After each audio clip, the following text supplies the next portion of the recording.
feel very, I don't even like to go through Brittany's purse. Like, it's in my purse. Also,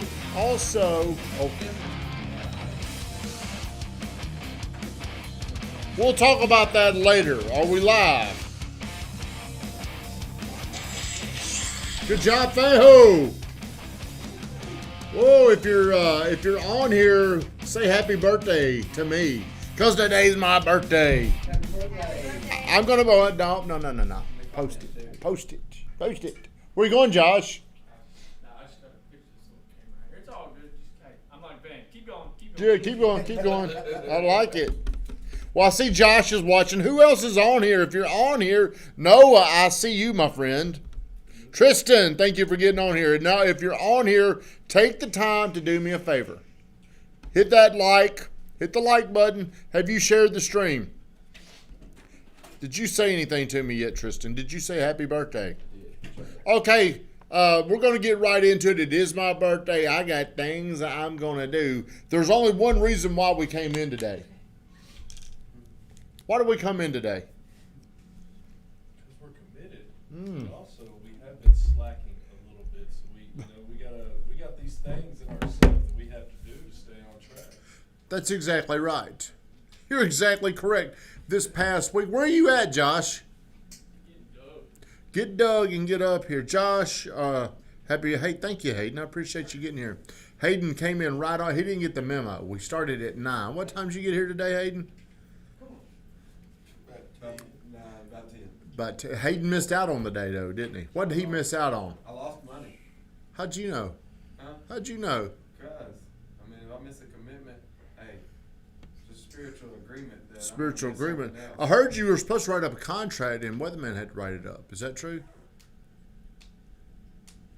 It is. Sure. I can tell by the long pause, the awkward pause. Also, you missed dinner. I bought everybody dinner tonight or tomorrow night, except Pruitt. I didn't get you. I didn't have enough money for you. That's okay. I'm talking about the other guy. We ain't talking to you right now. What we are talking about, though, is what do you think I mean by you cannot cherry pick deals? Can't pick the sweet ones. You gotta go after them all. Why? Okay. What Hayden said is you can't pick the sweet ones because what? You gotta go after them You all. got to go after them all. So, do y'all know what I mean by you can't cherry pick easy deals? What do I mean by that, Drew? Especially, are you talking like real estate specific, I guess, for us? Yeah, we're talking about real estate specific. Yeah, you at this point in this market, you gotta take what you can at this point. Okay, Really, but Not all deals are sweet. nothing's easy. Like, not all deals, everything could have something pop up. oh, Feho is going down the right. How did you know I was going to say that? You're smart. That's why you've been promoted to head videographer. Okay, so what Josh said is you never know if it's a cherry pick deal. You don't know if it's a sweet deal. So whenever you put your time, your focus in on a deal and you're like, yeah, this deal's going to work out. I remember back when Josh was telling me, or maybe it was cousin Charlie, I can't remember which one of y'all said this, but I've got like 5 deals that I'm about to wrap up. Who's ever said that? I've got 5 or 6 deals that I'm about to get under contract. Somebody has said that because in their mind, these deals were good, and I'm focused on these deals and all these other opportunities they're not being paid attention to because I got to work these deals. Was it you, Josh? No, it wasn't me. But I've heard you in the past say, hey, yeah, they're going to close next, or yeah, they should be wrapped up by next month. Yeah. Well, what have you learned since you made that statement? It don't work. So you've got to get your mind and attention on you cannot pursue the deals that you think are the good deals that are actually going to close. You cannot depend on them. Josh was exactly right because just because today they look like a good deal does not mean anything. What could happen to crush your deal? Appraisal. What could crush your deal before it even becomes a deal? The person. What could happen? What could happen to the person you're depending on? They can change their mind about it. They could change their mind. What? They lose trust in you. They could lose trust in you. Couldn't find a house. Car wreck. Jesus.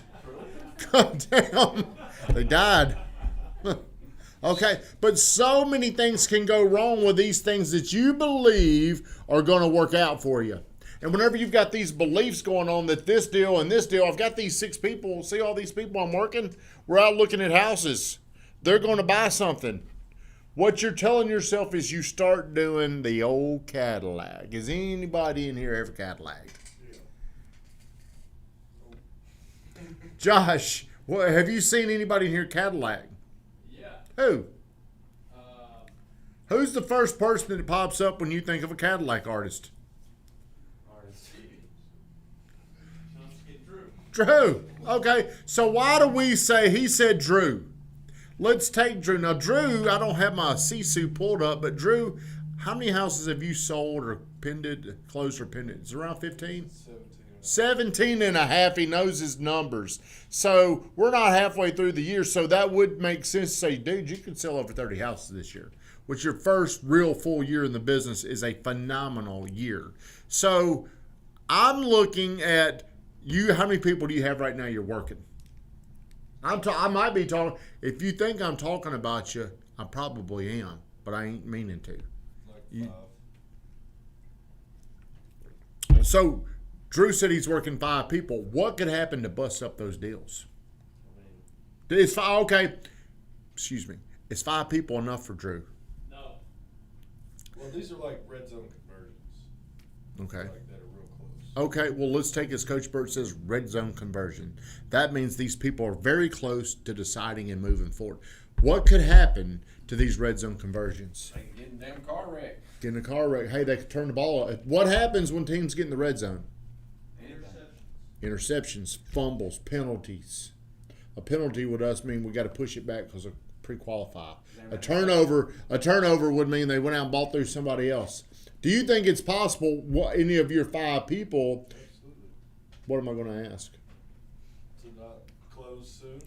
Is there any chance that those 5 people could go out and buy through somebody else? I mean, there's always that chance. There's always that chance. Do you think there's a chance? But if you're on here, fire a question. Do you know what I'm talking about when I say you can't cherry pick your deals? Your mindset needs to be this. If you've got 5 people you're trying to convert, it needs to be more like 50 people you're trying to convert. Well, I got 762 people I'm trying to convert. How many people are you likely going to convert? Well, give me an example, Hayden, of what could go wrong with one of his 5 deals. I'm talking about 5 potential deals. Just make up. They could just totally change their mind. They could totally change their mind.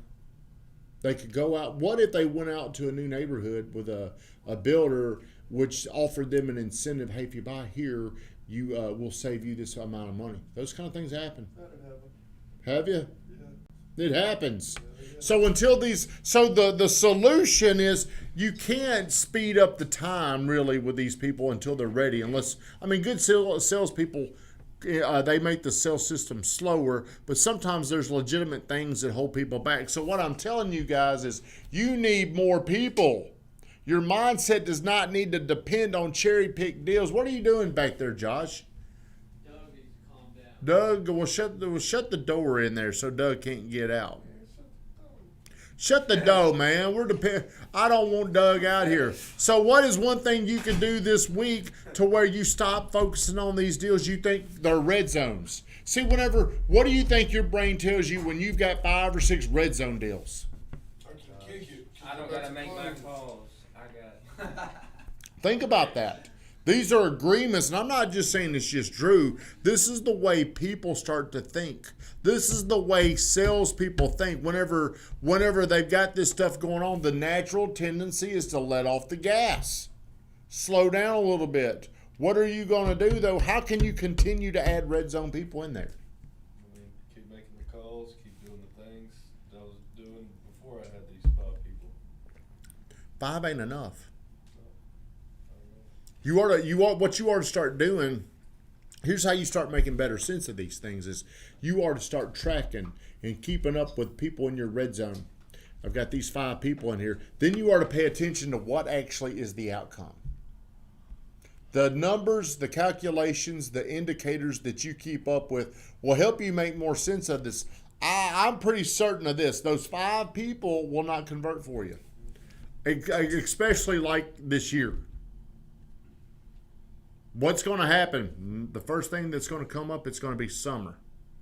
We don't want. If you're on here, like, comment, and share. Ask me a question.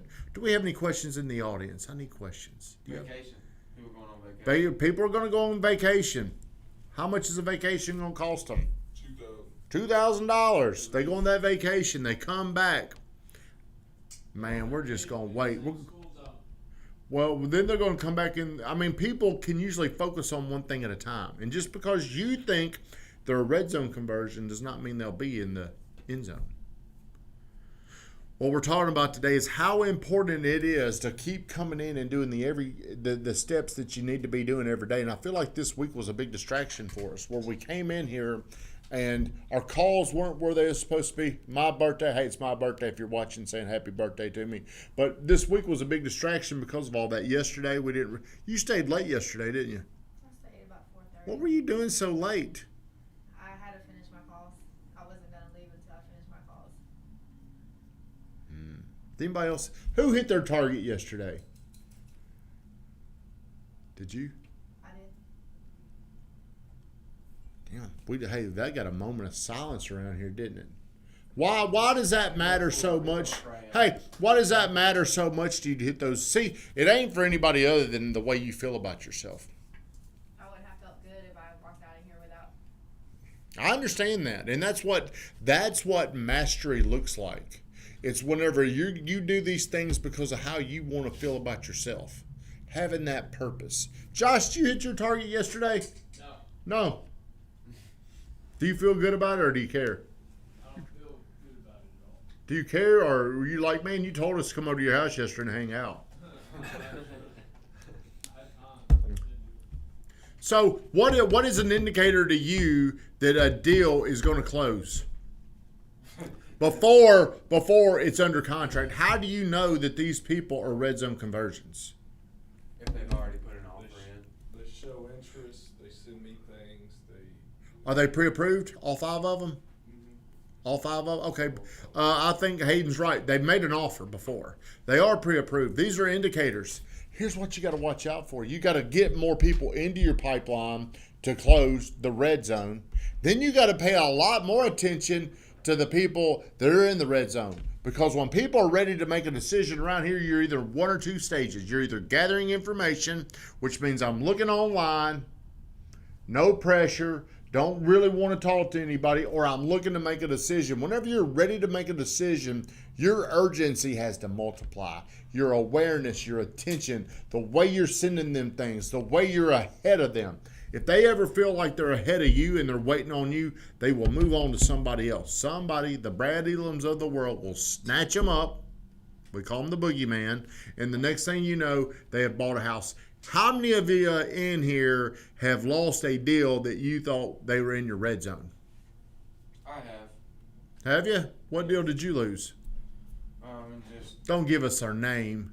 well, just, I mean, people. I know one of your buddies. Yeah. I mean, I had somebody that was in the red zone, and they decided to just start renting because they thought the economy was going to crash. I mean, they were red zone approved, ready to buy. They were looking at stuff. I mean, I thought they were assuring. And they just said, they called me one day and said, hey, we just signed a lease. We just want to wait till everything crashes. They've made sense of it. They've made sense. There's no way this is going to continue. So here's what we're going to do. We want one of them old foreclosures. But no, I mean, it was so fast. Like, I mean, it wasn't even. I didn't even have the opportunity to overcome it because they did it that Yeah. quick. Well, see, the real problem is you can't force them to do anything, even if you're giving them all the information. At the end of the day, what if they're just not quite ready to do it? Yeah. What if there's something? The most dangerous thing is there's an unspoken problem maybe they haven't told you about. Maybe they don't even want to live here in the next 2 or 3 years. Josh, you had somebody like that. Have you talked to her? I think I reached out to her a couple weeks ago. She respond? No, she. That's an indicator to me you ought to respond again. Because if she wasn't going to buy anything, she'd probably talk to you. Maybe, maybe not. I just talked to her, but Josh had somebody. She's maybe did she make an offer on something before? No, she didn't make an offer. She hadn't made an offer, but she's about to make an offer. You and Drew were working with this lady, and she just got cold feet. Then I was talking to her one day, and I discovered something. She said, I want to move in 2 years. Move to another state. Well, really, she was stalling because she couldn't make sense of doing all that. She needed this guarantee of certainty. If I buy this house, will I definitely make money? Similar to one of the things you're going through. So I just said, well, hey, why would you even want to buy a house now? Some of you probably wouldn't ask that question. Well, I really don't want to. Sometimes we're trying to hope and inspire people into doing something they really don't want to do, and we mistake that as a red zone conversion. Another reason why you just can't cherry pick these deals, where like I can't just go I can't go play golf because I got 5 people. You don't have 5 people until you've got 5 people. When do you know you've got these people? When they close. One time, I'm going to tell y'all a little story. What time is it, Fejo? I don't have my computer. 10:15. Have I been going 15 minutes? Wow. Whenever I'd been in the business, maybe 4 years, I sold a townhome to this lady that lived in Bellevue. Okay? And I got to know the guy that did her loan. And whenever we closed, me and him, he asked me to go out to lunch, and we're out to lunch, and I did not know this, but he was also a developer. Okay? And he was telling me about this land he had coming up in Bellevue, and I'm like, well, tell me more about this. And he was telling me about it. So then I went to Floyd and Jughead, and we went up there and looked at it. Okay? And Floyd loved the deal. He saw it was going to be a townhome project. It was going to be some houses. That land went under contract for about $3 million. I sold that. Okay? I felt like I can't remember how much money I was going to make off of it, but it was going to be a lot of money. And because I had that thing under contract, guess what happened with all my other production? Nothing fell off. Went to shit. Because I was sitting there. Well, we'll probably be able to close on this in about 4 months. I mean, it's probably like $50,000 or something I was going to get from. Yeah, I mean, I don't know what it was going to be, but I'm sitting there and like, man, I got this money coming to me. I'm chilling. Hey, what is the first thing that probably I lost momentum on whenever I had a money like something like that coming? Your other little deals? It was my motivation to get more deals.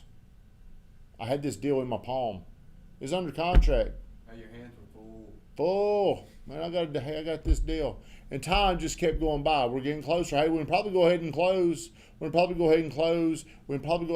shit went on for like a year. And guess what happened? Never closed. It never closed. You should learn a valuable lesson about don't be dependent upon what you've got in front of you. Because it ain't going to be enough. What becomes enough is whenever you keep doing it and it's just piling on, and whenever somebody calls up and says, hey, I can't make it today, man. I got that appointment, I can't make it, and you're like, damn, I'm glad. Because of how many appointments you've got. How many appointments did you have this week, Andre? Like 4. How many did you have, Josh? 3. Do y'all track how many appointments I do? Could you pull it up? Go through there. How many appointments were done this week? I didn't bring my computer. I can't believe I didn't bring that in there. Okay, so appointments lead to deals. What leads to appointments? Calls, activity. Whenever you've got things that are, can you hand me a water too? I'm gonna have a good night tonight. I gotta make sure I ain't hungover tomorrow. Gotta get ready, man. I don't want to look like you tomorrow. I don't feel good. Do you need some Gatorade? I need some. What leads to appointments? Outflow. What does your outflow look like whenever you've got your hands wrapped around these potential deals? What do you think it looks like? Do you have more outflow or less outflow whenever you feel comfortable with the amount of deals you got?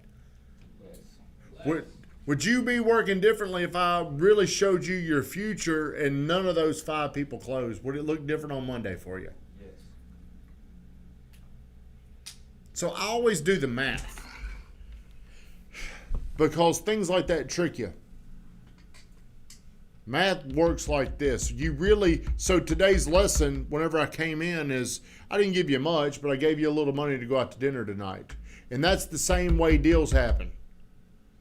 You might get a deal today that you didn't think about you're going to get. The deals that you're sort of dependent on may actually never happen. So your mind needs to be like this. What can I come in today to create a deal? And the deals that are already there can't be, you're not going to create them. They're already there. What can I do to create a new deal today, a new opportunity? What does that look like? What are my habits? It's making phone calls. It's doing videos. It's being around people. It's networking. It's doing all these things that we call outflow. But the one thing that will really limit the amount of deals that you get are whenever you think you got enough, or whenever you're focusing on the things, I got this, man, I'm trying to get this closed. You got plenty enough time to keep continuing to get new people into that pipeline. How many people do you need in the red zone? The problem is we probably don't know that statistic, and I know you don't. Whenever I'm looking every month, I've got a thing in there that says how many deals are going to close in May, how many deals are going to close in June. You'd be surprised, even once they're under contract, if I'm dependent on these deals to close, how often they don't close that month. Guess what happens? They get pushed. You used to do the board, didn't you, Josh? How often would you have to go in there to that board and change it? A lot. Deals fall apart. Home inspection, appraisals. So here, what is the lesson? And we're going to shut this down. What is the lesson that you're taking away, Pruitt? You don't work here, but if you did work here, what would you say the lesson was today? Don't let what you think is success, or temporary success, like being in the red zone, having stuff in the works, stop you from doing the things that got you there in the first place. Yeah, but what do you really need to know about the red zone? That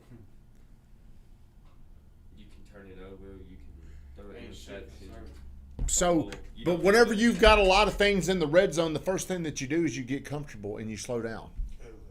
Cadillac. We see it a lot around here, don't we?